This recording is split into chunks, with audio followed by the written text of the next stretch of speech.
Hello students, कैसे हैं आप सब लोग। उम्मीद है कि आप लोग बहुत अच्छे तरीके से बेटा तैयारी कर रहे होंगे। ठीक है ना। तो इसी को जो है हम लोग अपनी जो सीरीज अपनी चल रही है उसको आगे बढ़ाते हैं। आज जो है रेमेडियल क्लास डे 5 पे हम लोग हैं। डे 5 में हम लोग क्या करने वाले हैं, कुछ चीजें डे 3 और डे 4 में ऐसा मुझे लग रहा है कि कुछ रह गई हैं, तो उनको हम लोग आज कवर करेंगे। बहुत ही इंपॉर्टेंट सेशन है आज का, बहुत इंपॉर्टेंट। इसको ध्यान से देखिए, ठीक है ना, और अच्छे से नोटबुक अपनी लेके बैठिए, चीजों को नोट डाउन करते रहिए। अब देखिए, ये क्वेश्चन आपको दिया गया है। ये क्वेश्चन ये दिया गया है कि इसमें ये साइन बना हुआ है, इस तरीके से साइन बना हुआ है। ये साइन किसका है? ये डिटरमिनेंट का साइन है। ठीक है ना, डिटरमिनेंट का साइन है। अगर मैंने अब इसमें कहा है find the value of x, तो मैंने देखा कि भाई 2x इक्वल टू 2 लिखा हुआ है और यहाँ देखिए x इक्वल टू 1 लिखा हुआ है, तो मैं आंसर लिख सकता हूँ x इक्वल टू 1। ठीक है ना, जो कि गलत है।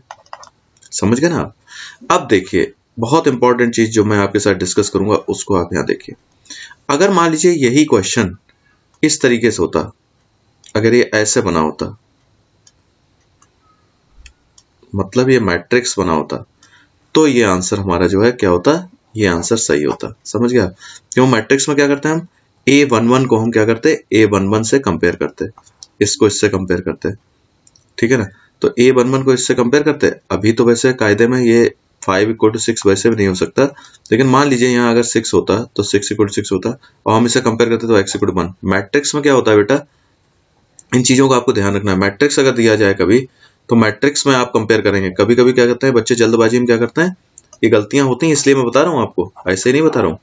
बच्चे क्या करते हैं जल्दबाजी में ऐसे देखते हैं कि भाई हाँ 2x इक्वल टू 2 है तो x इक्वल टू 1 हो गया, और यहाँ देखते हैं तो x इक्वल टू 1 दिखता है उनको, तो x इक्वल टू 1 आंसर लिख देते हैं। ऐसा नहीं होगा। इसलिए आप देखिए जब डिटरमिनेंट वैल्यू की बात हम करेंगे, तो डिटरमिनेंट वैल्यू की जब हम बात करेंगे तो किस तरीके से हम डिटरमिनेंट वैल्यू सॉल्व करते हैं। इसका जो डिटरमिनेंट है इसको हम सॉल्व करेंगे, ये डिटरमिनेंट, और राइट हैंड साइड का डिटरमिनेंट इधर सॉल्व करेंगे। तो जब हम left hand side determinant solve करना तो हमें आता है, कैसे करते हैं, इसका मल्टीप्लाई इसमें किया, माइनस साइन लगा, इसका मल्टीप्लाई इसमें, तो क्या हुआ देखिए, ये हो गया 2 माइनस 20 और इक्वल टू ये कितना हो गया, इसका जब आप मल्टीप्लाई करोगे तो कितना हो जाएगा 2x स्क्वायर माइनस 24। ठीक है, अब आप इसको सॉल्व कर लीजिए। तो जब हम सॉल्व करेंगे तो क्या आएगा, 2x स्क्वायर माइनस 24, और ये कितना है माइनस, ये माइनस का 18 है ना, माइनस का 18 आएगा तो इधर कितना हो जाएगा प्लस का 18 इक्वल टू 0। तो ये देखिए ये आ गया 2x स्क्वायर माइनस 18 में से ये गया तो कितना बचा माइनस का 6। तो एक्स स्क्वायर इक्वल टू आप क्या लिख सकते हैं, एक्स स्क्वायर इक्वल टू 3, क्योंकि 2x स्क्वायर है ना, 2 से कॉमन ले लीजिए या डिवाइड कर लीजिए। अरे यार 2x इक्वल टू 6 लिखा तो एक्स स्क्वायर इक्वल टू कितना हो गया 3, तो x की वैल्यू कितनी आ गई प्लस माइनस रूट 3। ये लीजिए साहब, ये आंसर आ गया, ये आंसर होगा इसका। समझ गया आप, तो गलती ना हो कहीं भी, इसलिए हम लोगों ने डिस्कस कर लिया। देखिए एक ऐसे ही क्वेश्चन मिल गया, तो बात तो आपको समझ में आ गई ना। अब मान लीजिए यहाँ पे ऐसे अगर मान लीजिए इस तरीके लिखा होता, देखिए उस क्वेश्चन में क्या था, उस क्वेश्चन में तो चलो तब भी आपको थोड़ा सा हो सकता था डाउट, लेकिन इसमें तो कोई डाउट नहीं। देखो x की वैल्यू देखो, यहाँ देखो 6 है, इधर देखो x की वैल्यू 6 है, सही है, और इधर देखो 2 लिखा हुआ है, और देखो 18 लिखा हुआ है। अगर इस तरीके से मैट्रिक्स होता तो इसकी वैल्यू होती 6 और इसका आंसर होता a। ठीक है, समझ गए आप। अगर ये मैट्रिक्स होता तो हम A11 को A11 से कंपेयर करते तो x की वैल्यू 6 आती है और ये आंसर होता। लेकिन ये मैट्रिक्स नहीं है, ये डिटरमिनेंट है। तो डिटरमिनेंट में हम लोग क्या करते हैं उसको ध्यान से देखिए। डिटरमिनेंट के लिए अभी अभी मैंने आपको बताया क्या करेंगे, मल्टीप्लाई करेंगे किसका, इसका इसमें मल्टीप्लाई करेंगे, फिर माइनस साइन इसका इसमें मल्टीप्लाई। तो जरा देखिए क्या होगा, x का x में मल्टीप्लाई करेंगे, x स्क्वायर, माइनस साइन लगाया और 18 2 जा 36 हो गए। और फिर क्या करेंगे, इधर राइट हैंड साइड 6 का 6 में मल्टीप्लाई करेंगे माइनस, और फिर इसका मल्टीप्लाई, तो 6 इंटू 6 कितना हुआ 36 और माइनस 36, तो ये तो 0 हो गया। तो एक्स स्क्वायर इक्वल टू कितना आ गया 36, तो एक्स की वैल्यू कितनी आ गई प्लस माइनस 6। अब देखिए, अब जो है इसका मतलब ये हुआ कि ये आंसर इसका सही होगा, बी पार्ट सही होगा, प्लस माइनस 6 आएगा। आपको बात समझ में आ गई। देखिए बेटा है बहुत छोटी चीज, लेकिन 2 मार्क्स में भी आ सकता है, 1 मार्क्स में भी आ सकता है, तो क्यों हम इसको जाने दें, है ना। अब चलिए आगे चलते हैं, कुछ और चीजें हम लोग डिस्कस करेंगे। देखिए ये देखिए जरा एक क्वेश्चन दिया हुआ है। अब ये क्वेश्चन जो दिया हुआ है, ये बात आपको पता चल गई होगी कि भाई यही क्वेश्चन मैंने आपको जो है डे 4 में होमवर्क में दिया था। तो मैंने ये कहा था कि आपसे कि ए इंटू बी आपको निकालना है, मैंने कहा था ए इंटू बी आपको निकालना है, ए बी प्रोडक्ट निकालना है। तो ए बी आपने निकाला भी होगा, चलिए एक बार देख लेते हैं आपने कैसे निकाला था। ए बी निकालना था हमें, तो ए बी प्रोडक्ट निकालना था, तो आपने ऐसे निकाला। जिन लोगों ने निकाला है बहुत अच्छी बात है बेटा, इस बार चेक भी कर लीजिए, है ना।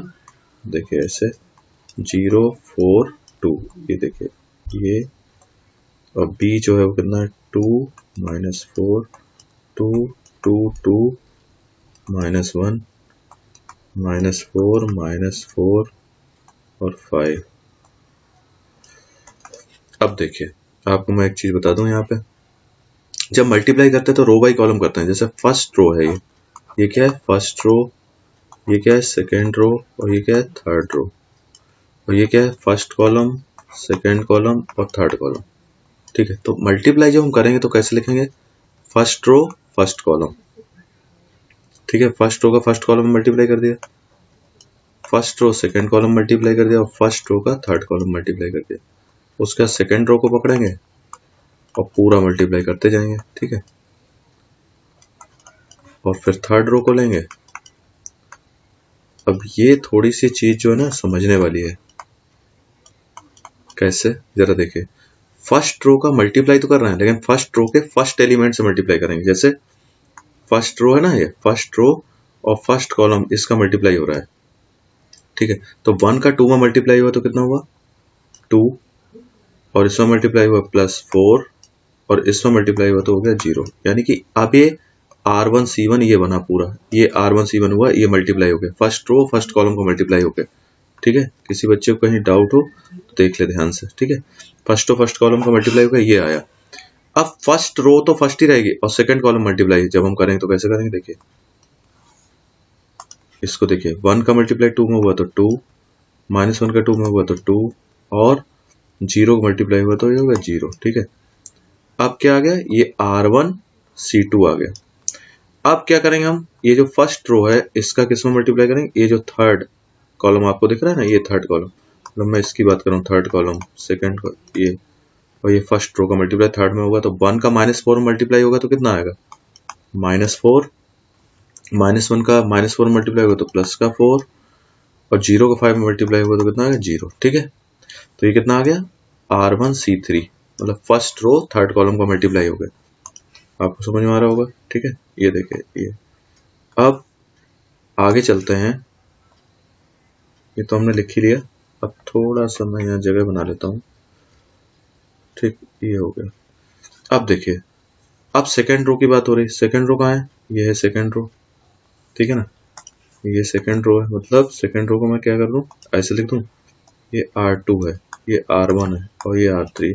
तो R2 का C1 में मल्टीप्लाई करें, सॉरी, R2 का C1 मल्टीप्लाई करेंगे। C1 इधर है, आपको दिख रहा है ना, R2 के जो एलिमेंट हैं उसका C1 मल्टीप्लाई, मतलब फर्स्ट एलिमेंट से, सेकंड थर्ड से मल्टीप्लाई होगा। ठीक है, तो अब हमने जो किया वो किया, सेकंड रो पकड़ी और ये आ गया 4। ये देखिए 3 का मल्टीप्लाई जब इसमें होगा -12, और 4 का मल्टीप्लाई जब इसमें होगा तो कितना होगा प्लस का 8। ठीक है, इसके बाद आप सेकेंड रो, अब ये आ गया हमारा R2 C1 आ गया। अब R2 C2 करना है। R2 C2 क्या है, 2 2 जा 4, 3 2 जा 6 और -3। ठीक है, सेकेंड रो, और हमने क्या किया सेकेंड कॉलम। अब second row third column multiply करेंगे तो कितना आएगा -8। ठीक है, -12, और इसके बाद क्या आएगा 20। ठीक है, अब देखिए क्लियर, इसको R2 और C2 जब हमने किया 2 2 जा 4, 3 2 जा 6 और 4, ये माइनस का 4 है, सॉरी, ये देखिए ये -4 है, ये मैंने गलत लिख दिया, ये माइनस का 4 है। ठीक है, ये देखिए। अब थर्ड रो और फर्स्ट कॉलम, बेटा बिल्कुल आराम से करना है, जल्दबाजी नहीं करनी है, जल्दबाजी की सावधानी हटी दुर्घटना घटी मैथमेटिक्स में। ठीक है ना, तो ये देखिए ये कितना हुआ, 0 1 और 2 है, तो 0 का मल्टीप्लाई इसमें होगा 1 और 2 का मल्टीप्लाई इधर होगा, 0 का इसमें होगा तो 0 हो गया, उसके बाद 1 का -4 में हुआ तो -4 और 2 का हुआ तो +4। ये लीजिए साहब, 0 का 2 में हुआ तो 0, मतलब ये आ गया। अब हमें लाना है R3C2। देखिए 0 इसमें हो गया 2 और इसमें कितना हो गया, मतलब R3C2 कर रहे हैं, R3C2। तो ये देखिए इसका मल्टीप्लाई जब आप इसमें करेंगे, ये देखिए मतलब R3C2, R3 कौन सा है ये मैं एक बार बता दूं आपको। देखिए कहीं कहीं पे कंफ्यूजन हो जाता है, ये है R3 और C2 कहाँ है, ये है C2, ठीक है, ये C2। तो 2 का -1 में मल्टीप्लाई होगा तो कितना होगा, ये आ गया -2। अब R3C3 करना है, R3 तो यही है, तो ये होगा 0 -4 और इसमें हो गया तो कितना होगा +10, ये आ गया। देखिए यानी कि हमने ये ए भी निकाल लिया। क्लियर, इसको मैं थोड़ा सा साफ कर दूं, ये लीजिए, ठीक है। अब देखिए क्या आ रहा है, इसको एक बार देख लेते हैं। ये आ रहा है हमारे पास, ये देखिए ये क्या आया, 4 और 2 हो गया 6, ये हो गया 12 और 4 8 और 4 12, तो ये भी 0 हो गया, ये 0 हो गया, ये 0 आ रहा है, ये कितना आ रहा है, 4 से 4 कट गया तो ये 6, ये भी 0, ये 0 और ये कितना हुआ 12 और 8 20, ये भी 0, ये 6, यानी कि ये ऐसे आ गया। अगर मैं इसमें से 6 कॉमन ले लेता हूँ तो ये आइडेंटिटी मैट्रिक्स बन गया। मतलब मैं ये कहना चाहता हूँ A B equal to 6i आ रहा है, इसमें तो कोई दिक्कत नहीं, A B equal to 6i आ गया। तो अगर मैं इसको ऐसे लिखना चाहूँ ए बी, अगर मान लीजिए मैं 6 से डिवाइड कर दूं तो यहाँ आई आ जाएगा या नहीं। मतलब मैं आपसे ये कहना चाहता हूँ a into 1/6b equal to I, ऐसे अगर मैं लिखूं तो आपको कोई दिक्कत नहीं होनी चाहिए, ठीक है भाई। 6 इधर था, डिवाइड कर दिया जाए।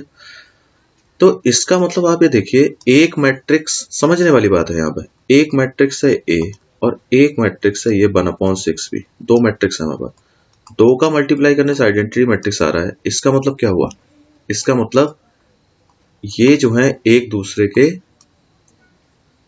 A जो है 1/6b का इनवर्स है। भाई क्या होता है प्रॉपर्टी, जब हम A इनवर्स का A में मल्टीप्लाई करते हैं तभी तो आइडेंटिटी आती है। तो इसका मतलब इन दोनों में से एक तो इनवर्स है ही, ठीक है ना, एक दूसरे के ये इनवर्स हैं, तभी ये आइडेंटिटी आ रही है। तो अब आप देखिए इसका क्या मतलब हुआ, इसका मतलब ये हुआ कि ए भी तो हमने निकाल लिया। अब जरा इस वाले को देखिए, ये जो हमारा क्वेश्चन है इसमें कहा है लीनियर इक्वेशन सॉल्व करना है हमें। ये जो क्वेश्चन है इसमें कह रहा है लीनियर इक्वेशन सॉल्व करो। तो हम लीनियर इक्वेशन कैसे सॉल्व करेंगे जरा दिखाता हूं मैं आपको। इसको मैं थोड़ा सा एडजस्ट करना चाह रहा था, देखिए जिससे कि हमें दिख जाए। देखो देखो देखो देखो, अरे ज्यादा नहीं भाई, बस यहाँ पर रुक जाओ। अब जरा देखिए, यहाँ देखिए ध्यान से। अब आप ये देखिए, ये जो इक्वेशन दी गई है ये क्या है, ये इक्वेशन है, ये इक्वेशन है, ये इक्वेशन। अगर इस इक्वेशन को मैं यहाँ लिख लूं x माइनस वाई, मतलब मैं अगर इसके मतलब ax इक्वल टू b वाला जो फॉर्म होता है मैं c लिख देता हूँ, क्योंकि b से यहाँ कंफ्यूजन हो जाएगा, b आ चुका है। तो a जो होगा क्या होगा 1 -1 0, क्योंकि इसमें z नहीं है, इसमें 2, इसमें 3 और इसमें 4, इसमें क्या होता है 0 y 1 और z कितना हो गया 2। ये लीजिए सर, ये a आ गया। x ये क्या है x y z, और ये क्या है 3 17 और 7। तो अगर मैं मान लीजिए x की वैल्यू निकालना चाहता हूं तो मैं x की वैल्यू निकालने के लिए क्या करूंगा, a इनवर्स इंटू c करूंगा, ठीक है ना। तो यहां पर ही एक चीज समझने वाली है, वो मैं आपको समझाना चाहता हूं। बस ये जो आपका a इनवर्स है, तो मैं यहाँ आपको ये बताना चाहता हूँ कि यहाँ पे अगर आप देखें ये जो येलो वाला मैंने लिखा हुआ है, तो मैं यहाँ पे आपको सिर्फ इतना बताना चाहता हूँ कि अगर मैं ये कह दूं कि a inverse equal to 1/6b है, तो आपको कोई दिक्कत, a इनवर्स इक्वल टू क्या है 1/6b है, ठीक है ना। देख लीजिए ये देखिए ये ए है ना, इधर देखो ए 1 -1 0 ये है पूरा। इसका मल्टीप्लाई जब मैंने किया ए का बी में मल्टीप्लाई किया तो क्या आ रहा है 6 आई आ रहा है। अब मैंने ये कर दिया 1 × 1/6 इधर एडजस्ट कर दिया तो ये कितना हो गया आई। इसका मतलब ये जो है ए जो है 1/6 बी का इनवर्स है। तो अगर मैं ए इनवर्स की बात कर रहा हूँ मतलब ए इनवर्स की बात तो 1/6 बी आएगा, ये कह रहा है। तो यानी कि ये जो बी दिया है अगर इसमें मैं 1/6 कर दूं तो ये किसके बराबर आ जाएगा, ए इनवर्स के। ये सिंपल सी कहानी यहाँ पे चल रही है, आपको समझ में आ रही होगी। ठीक है, अब देखिए अब हमने क्या किया, ये बहुत समझने वाली बात थी बेटा। अब मैंने जैसे यहाँ लिखा XYZ तो मैं क्या करूंगा, इसमें मैंने ये क्या कर दिया 1/6 यहाँ बी लिख दिया, मैंने बी लिख दिया, बी ये बी लिख दो 2 2 -4 -4 2 -4 2 -1 और 5, ये लीजिए मैंने ये बी लिख दिया। और ये जो है बी एक्चुअली ऑलरेडी दिया हुआ था इसलिए मैंने नोटेशन यहाँ सी यूज किया। ठीक है, अब 3 17 और 7 समझ में आ रही बात आपको, आप समझ में आ रहा होगा अब तो। ठीक है ना, इसमें जो कलाकारी थी, मैंने आपसे जो होमवर्क दिया तो वो मैंने ये कहा था इसको जब आप सॉल्व करेंगे तो इसमें कोई कलाकारी नहीं करेंगे, डायरेक्ट आप जैसे मैंने पहले सॉल्व किया था कोफैक्टर्स निकाल के वैसे सॉल्व करना था।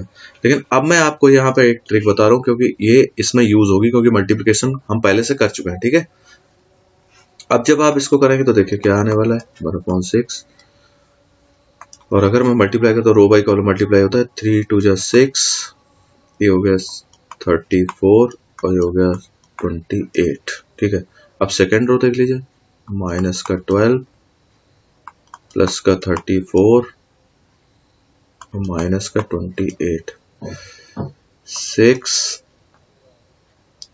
माइनस का 17 और ये हो गया 35। चलिए साहब ये आया, इसका क्या मतलब हुआ जरा देख लेते हैं एक बार। ये 28 अगर मैं यहाँ से ले जाऊँ तो ये जो है 12, ये 34 है 34 28 इसमें चला गया तो इसमें कितना बच रहा है 6 और ये हो गया माइनस का 6, ये कितना हुआ 17 तो 11 और इसमें जाएगा 11 जाएगा तो ये बचा 4 17 है ना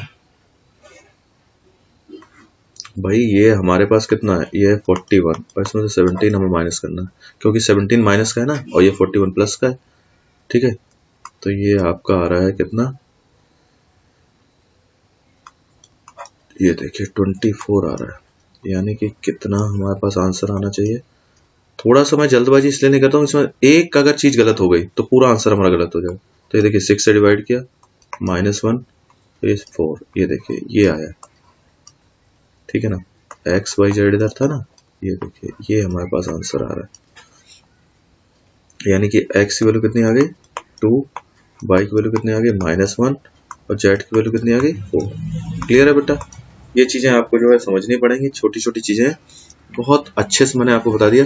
प्रोडक्ट जब हमने किया तो फिर हमें वो प्रोडक्ट से जो हमें रिलेशन मिला, प्रोडक्ट करने से जो हमें रिलेशन मिला, फिर हमें उसमें जरूरत नहीं पड़ी उसकी कि हम कोफैक्टर्स निकालें और वो सब करें। तो ये मैंने इसलिए ही आपको होमवर्क दिया था कि जरूरी नहीं कि आप मेहनत ज्यादा करें, दिमाग का इस्तेमाल ना करें। तो इसमें आपको देखना है, अगर हमें ये कंडीशन मिल रही है, दोनों को मल्टीप्लाई करने से आइडेंटिटी आ रहा है, तो हम उसका यूज करेंगे इस ट्रिक का। ठीक है, ये देखना है। अब देखिए एक क्वेश्चन है हमारे पास, ये क्वेश्चन है, तो जरा इस क्वेश्चन को जरा आप देखें ध्यान से तो आपको एक चीज पता लगेगी।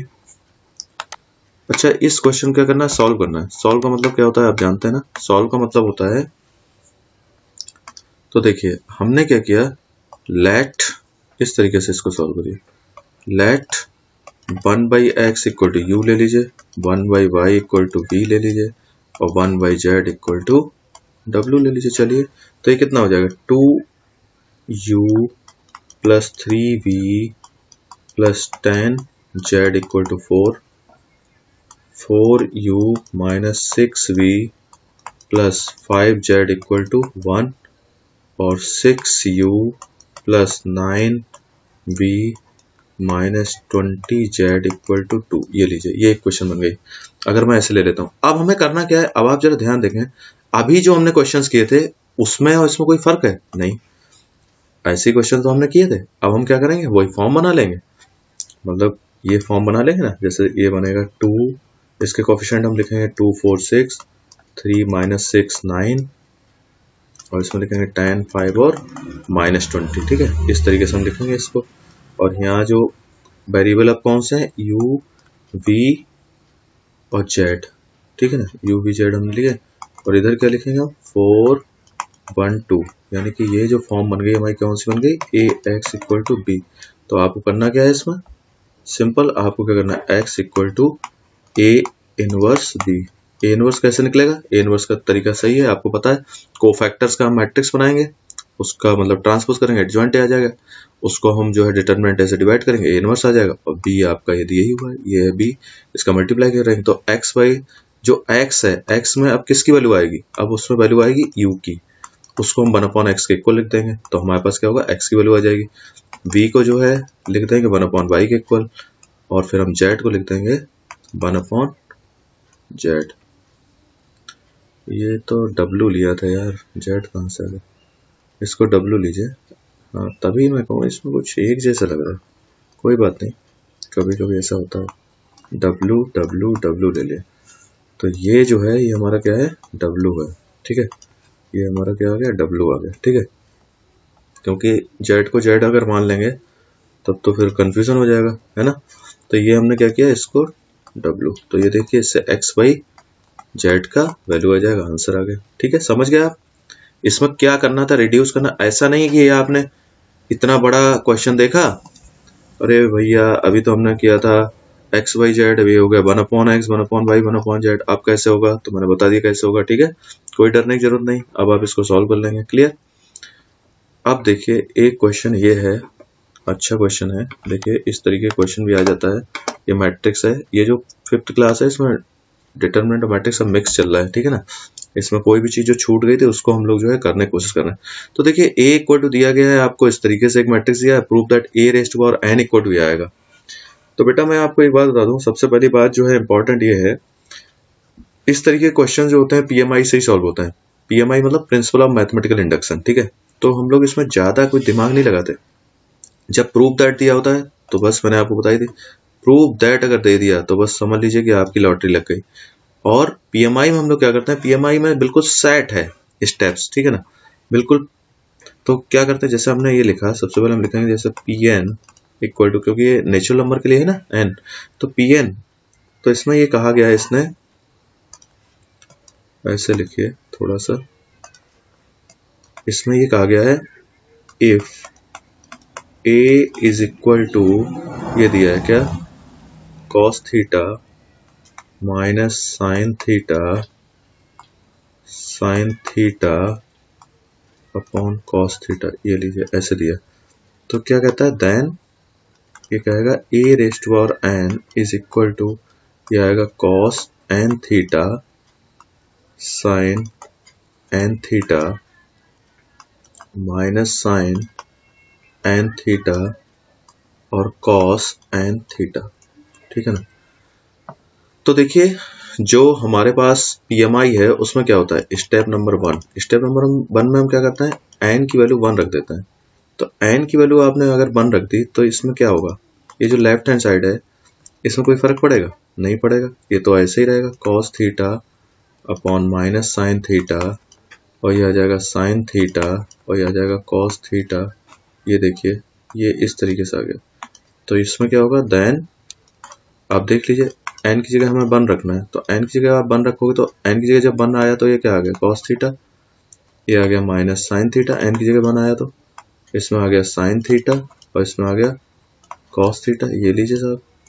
तो आप जब इसको देखेंगे, n की जगह हमने 1 रखा, ये डैश नहीं है, ये ट्रांसपोज नहीं है, n की जगह हमने 1 पुट किया। ठीक है, ये ध्यान रखिएगा, तो सब गड़बड़ कर दो।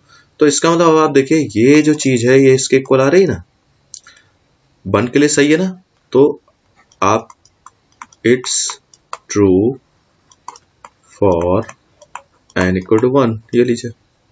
स्टेप 1 में हम ये करते थे। स्टेप 2 आपको याद हो, अगर नहीं याद है बेटा तो 11th क्लास की बुक में एक बार देख लेना।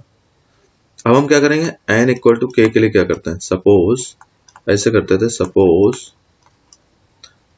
इट इज ट्रू फॉर, लिख ही देता हूं चलिए, suppose it is true for n equal to K. ये n इक्वल टू के के लिए ट्रू है, ये मान लिया। तो n इक्वल टू के के लिए ट्रू है, तो मैं इसको n की जगह क्या रखा, k रखा, तो ये कितना हो गया, cos n k sin n k। और यार थोड़ा n की जगह k रखा ना, तो ये हो गया k theta minus sine k theta, तो ये कितना हो गया, cos k थीटा। ठीक है, ये आ गया। और a तो आपको पता ही है n इक्वल टू के लिए ट्रू है। अब देखिए जरा, a इक्वल टू आपका यही है, cos theta minus sine theta. अब स्टेप नंबर 3 जो है वो इंपॉर्टेंट है। देखिए स्टेप नंबर 3 आपकी क्या है, मतलब n इक्वल टू के प्लस 1 के लिए अब हम करेंगे। अगर ये n इक्वल टू के प्लस 1 के लिए सही हो गया तो इसका मतलब सही है। तो देखिए चेक करते हैं, तो a की पावर जब हम लिखेंगे k प्लस 1, इसका क्या मतलब हुआ, तो हम ऐसे लिखेंगे a इंटू ए की पावर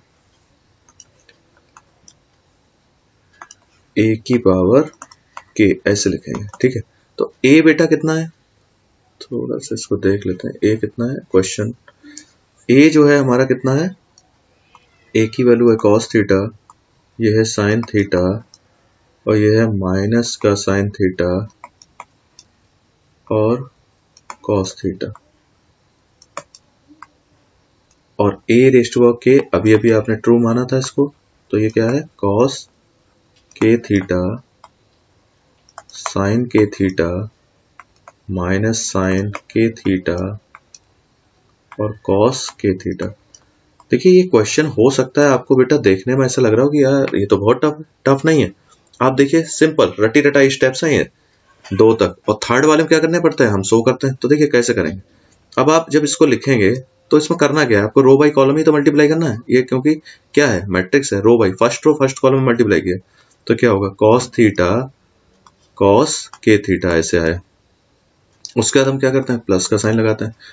अभी खत्म नहीं हुआ ना, फर्स्ट रो क्या करते हैं, ये है हमारा जो है फर्स्ट रो, और ये फर्स्ट कॉलम से मल्टीप्लाई करना है। मैं इसको कलर चेंज कर देता हूँ तो आपको थोड़ा अच्छा दिखेगा। ये फर्स्ट रो, ये फर्स्ट कॉलम में मल्टीप्लाई किया, तो क्या करेंगे, देखिए cos थीटा का cos k थीटा मल्टीप्लाई हुआ, फिर प्लस है लेकिन इसमें माइनस साइन आया हुआ है यहाँ पे, तो इसलिए किसका हो गया, माइनस का हो गया। तो मैं इसको चेंज कर लेता हूँ, माइनस ही लिख देता हूँ। ठीक है, वैसे प्लस साइन आता है लेकिन माइनस है इसलिए माइनस आ गया। अब ये कितना हो गया, साइन थीटा और साइन k थीटा, ये लीजिए ये आ गया। यानी कि फर्स्ट रो और फर्स्ट कॉलम कंप्लीट। अब फर्स्ट रो और सेकंड कॉलम लिख दीजिए, तो ये हो जाएगा cos theta sine k theta, फिर प्लस का साइन और,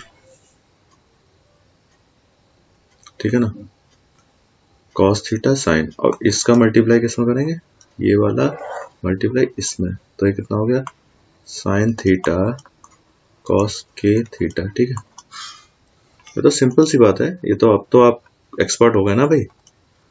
हाँ गुड।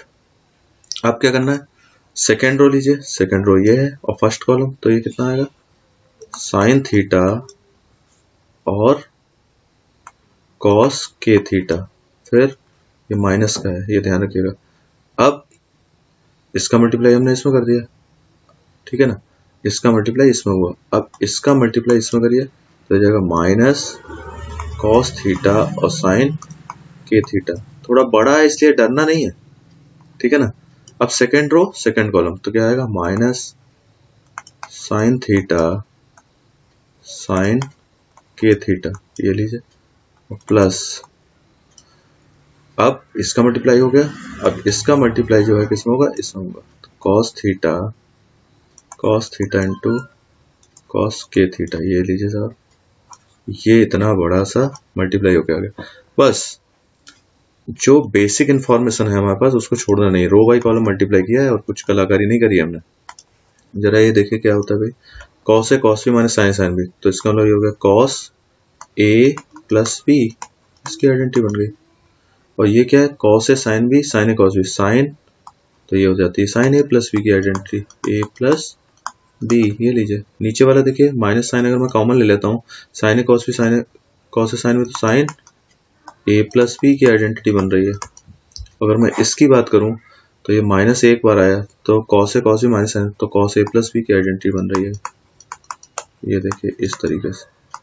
तो मैं आपको ये बताना चाहता हूँ, क्या मैं इसको ऐसे लिख सकता हूँ, अगर मैं इसमें कॉस थीटा कॉमन ले लूँ तो मैं ऐसे लिख सकता हूँ के प्लस वन इंटू थीटा।